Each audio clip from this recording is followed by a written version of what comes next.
మంది అనుకుంటా 75వ రాజ్యాంగ సవరణ చేసి పార్లమెంటుకు ఎంత అధికారం ఉంటుందో గ్రామ పంచాయతీకి ఎంత అధికారం ఉంటుందని చెప్పడం. కానీ ఇవాళ కాంగ్రెస్ ఏలుబడిలో తెలంగాణలో రాజీవ్ గాంధీ మాటకు విలువ లేకుండా పోయింది. ఒకవేళ రాజీవ్ గాంధీ కనుక బతుకుంటే ఈ యొక్క పాలన చూసి తెలంగాణ పల్లెలను చూసి కన్నీరు మున్నీరు అయిపోయిందనే నా మాట కూడా వినిపిస్తున్నాడా రేవంత్ రెడ్డి అని చెప్పేసి ముఖ్యమంత్రిని కూడా తీసేస్తుంటే ఆరంభమైనటువంటి పరిస్థితి కూడా రాష్ట్ర అభివృద్ధికి ప్రజల యొక్క బాగులకు గ్రామాలే పట్టుకోమని, కానీ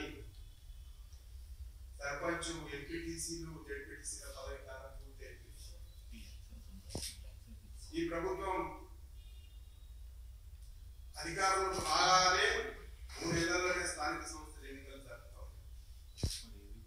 స్థానిక సంస్థల ఎన్నికలు జరపకపోను స్పెషల్ ఆఫీసర్ల పాలన తీసుకొచ్చి ఏ గ్రామానికి పోయినా ఇవాళ స్పెషల్ ఆఫీసర్ అనేటువంటి కంటి కూడా కనపడుతుంది. పేరుకే స్పెషల్ ఆఫీసర్స్ ఎవరు కూడా గ్రామాలకు వచ్చేసి ప్రజా ఆగ్రహానికి ఎక్కడ గురి అయితేమో ఎక్కడ పబ్లిక్ దిగుతారో అని చెప్పేసి దాచుకొని ముసుగు తీసుకుంటూ ఉన్నారు ఇలా స్పెషల్ ఆఫీసర్స్.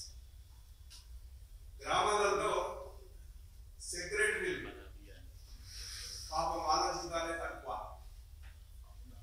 ఒక్కొక్క సెక్రటరీ 2-3 గ్రామాలకు ఇన్ఛార్జ్ చేసి, ఎందుకంటే మన డిఎస్సి తర్వాత గ్రూప్ ఎగ్జామ్స్ ఖాళీ అయిపోయింది. ఇన్ఛార్జ్ పాలన పక్క 2-3 గ్రామ పంచాయతీలు ఇన్ఛార్జ్ చేస్తే వాళ్ళకు వచ్చే జీతం నుంచి ఖర్చు పెట్టే స్థాయి రాష్ట్ర ప్రభుత్వం వాళ్ళని ఇబ్బంది పెడుతున్నటువంటి పరిస్థితి కనపడుతుంది. వచ్చిన జీతాన్ని చెట్లకు నీళ్ళు కొట్టేయాలి, లైట్లు ఏడ బాగా చేయాలి, కాలువలు ఏడంటే మురికి కాలువలు ఏడ వాటిని మురికి తీసియాలి.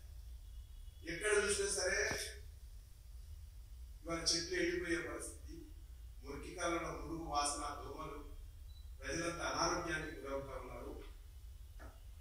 ఏదో ఒక నెలాంటి వాటి జీతం ఖర్చు పెట్టాడు, పాపం ఏదో ఇబ్బంది పడతాడు. సంవత్సరం పైన ఇవాళ ఖర్చు పెట్టాలంటే ఎక్కడ పెట్టారు, ఏ రకమైనటువంటి ఇది కనపడుతుంది. మీరు గొప్పలు చెప్పుకుంటూ మీరు ప్రజాపాలన, ఇది మీ గ్రామాలలో ప్రజాపాలన. తెలంగాణ పల్లెలన్నింటినీ కూడా కాంగ్రెస్ పార్టీ విధ్వంసం చేస్తున్నటువంటి పరిస్థితి కనపడతారు. ఇవాళ ఎక్కడ కూడా ప్రజాప్రతినిధులు, మాజీ ప్రజాప్రతినిధులు వాళ్ళు కూడా లక్షలాది రూపాయలు ఖర్చు పెట్టేసి